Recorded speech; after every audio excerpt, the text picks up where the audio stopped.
We're very excited to host everybody here for a very special guest, Congresswoman Bass. I'm going to introduce our class president for the inaugural PA program class of 2018. Her name is Ebony Miller. Before she came to CDU, she was a surface warfare officer, command fitness officer, and lieutenant in the U.S. Navy. She has been involved in research projects. She was a medical assistant, track and field coach, and she earned her Master's of Public Health from San Diego State University. So she's going to say a few things to introduce our wonderful guest. Come on up, Eb. Congresswoman Bass' passions are aligned with our own. She worked for nearly a decade as a PA and served as a clinical instructor at the University of Southern California's Keck School of Medicine PA program. Well, I just have to tell you, it really is an honor and very exciting for me to be here with you. I go way back with the PA program here at Drew, and in fact, it was a PA program here that inspired me to be a PA. But what always moved me about Drew was Drew's mission.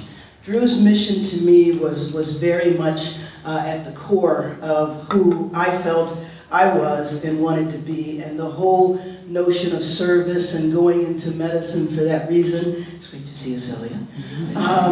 It was very, very important, and what I loved about the PA profession is how the profession really focused on service in underserved areas, the focus on patient care and interacting with patients. When I started Community Coalition, I tried to keep up my PA license, and so I would go and I would moonlight, and then it just evolved where I could no longer maintain, the profession. So it was interesting because, again, I didn't plan to leave the profession. I also never planned to run for office and never thought that would be something that I would do. But what happened was, it was just that I evolved into it. So after working in the community and building the organization and fighting the good fights, it was after the civil unrest, which is going to be 25 years next year. Can you believe that? After that, when in the city they burnt down all of the liquor stores and we started a campaign to prevent them from being rebuilt, and then the alcohol industry went up to Sacramento and tried to reverse everything that we were doing, and also in LA City, and I started working on the city council level and then also the state level, that I eventually wound up running for office to essentially work on the same issues I was working on in the community.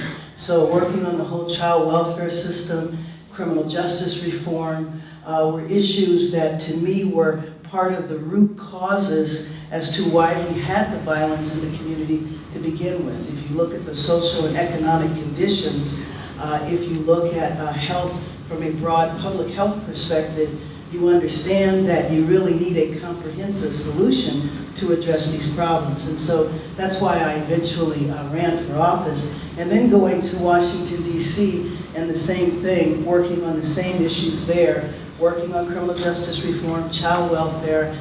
But what I enjoyed about being in Sacramento and D.C. is that I still get to work for the PA profession, but in an entirely different way.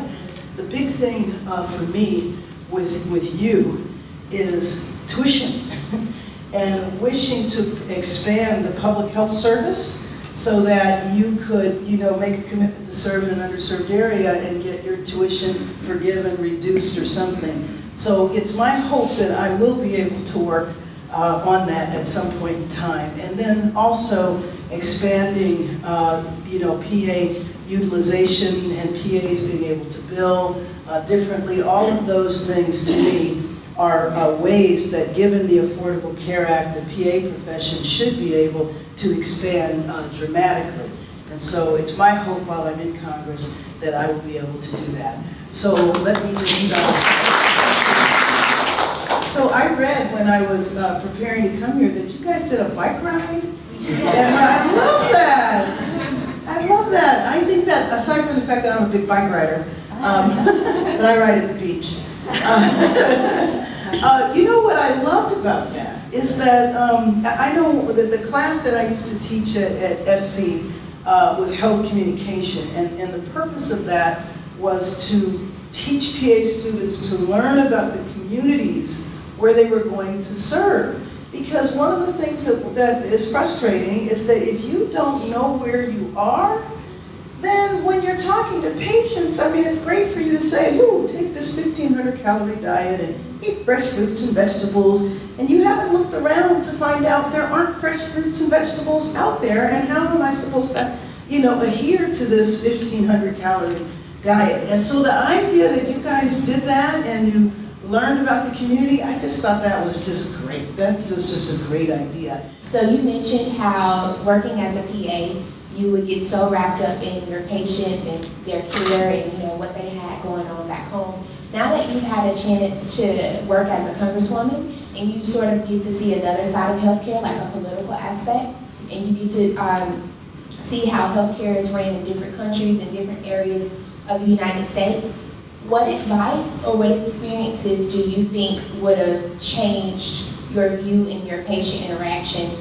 I guess maybe I understand more how medicine is political, and how healthcare is political, and seeing, the American Medical Association and the power that it has. That's where I think the PA profession needs to work on, because I don't think the PA profession is mature politically. And by that meaning, the PA profession needs to be way more visible, way more involved.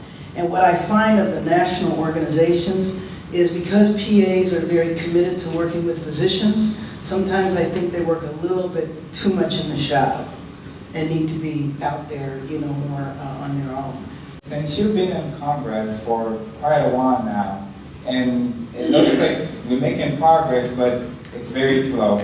What, in your mind, you think is the biggest reason why is it that way? The resources are not there. This is the richest country in the history of the planet. And there is no reason in this country why we have homeless people, why we don't have health care that's equal. I could take you to my district. My district goes as far west as UCLA, and there is an abundance of doctors. All over, just an abundance of doctors. And then you come to this area here, where without these institutions, this institution here, the institution across the street, you would have virtually, very, very limited health care.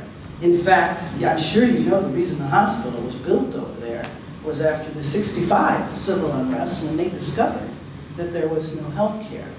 I mean, if you want to get real about it, we can talk about institutional racism, we can talk about the history of the United States that has never made a commitment to full equality, period. And the sad thing about it, and the good thing about it is, that there's no reason for that. The good thing is that we do have the resources. So folks like me, I made a commitment at a young age that I was going to spend my life fighting for social and economic justice. I've done it in a variety of different ways. This is the latest iteration. It took 100 years to build the African American Museum. Now, this country has not even come to grips with its own history, with what it did for 200 years enslaving people. So we finally have a museum. The Congress approved the museum 86 years ago. The museum opened last month. Talk about slow. It is very frustrating to me to be in Congress and to know that one of the things that holds us back is the partisanship that happens there. There's a lot of organizations that are trying to advocate for community and growth in health, but do you think that it's going to be attainable if they continue to work individually? But most of the groups that call themselves activists or social justice or civil rights groups actually do work together a lot, but they do focus on different issues. When I came here, I was appalled about the lack of grocery stores and fresh produce available to people in these communities, and there were 8 liquor stores for every square mile and 1 grocery store for every 10 square miles. So what are your actions moving forward to continue to fight this large number of liquor stores and bring more grocery stores and more fresh produce to this community? Mayor Bradley spent 25 years getting a grocery store built in South LA, remember that? And the first grocery store that opened up was by the Baldwin Hills Mall. And you know what was shocking? People bought food. So it became like the #1 grocery store in the region. It's still a really big issue, and a lot of people do still work on it, but it's getting the private businesses to agree to come to the area. You know, what we did when I was at Community Coalition, we did a whole campaign around getting grocery stores and also fighting Ralph's to improve their food. So we sent our members into the Ralph's with the disposable cameras, and they took pictures of discounted meat and stuff. Now, why was the meat discounted? You know, the meat was discounted was because it was old. And then we blew up the pictures because the meat was like discolored and stuff. And we blew up the pictures and then we picketed the store. And then that, because we were trying to meet with the store management, they wouldn't meet with us. But after we did that with the press conference, you know, we met with them and they improved the quality of food for a while. But it really is, again, and it's an example of the lack of a systemic commitment in our country to have, you know, equal quality and standards of life in different communities. So it's an ongoing fight. It's one that I continue to wage. But what I'm happy about is that there's a lot of organizations now that take up that fight. Since this community is lack of resource, we need a lot of resource. Is there any way that you can help us? So, how do I look for existing money and reprogram it that doesn't require legislation? Congresswoman Bass, I know that sadly you can only be with us until 10 o'clock, so I just want to have Ebony come back up. We have a little gift to present to you. Oh, thank you. Thank you.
I'm so happy that the program is back, the program is strong, and anything that I can do to help you, know that I am there, and I hope the next time I see you, it'll be in Washington, D.C.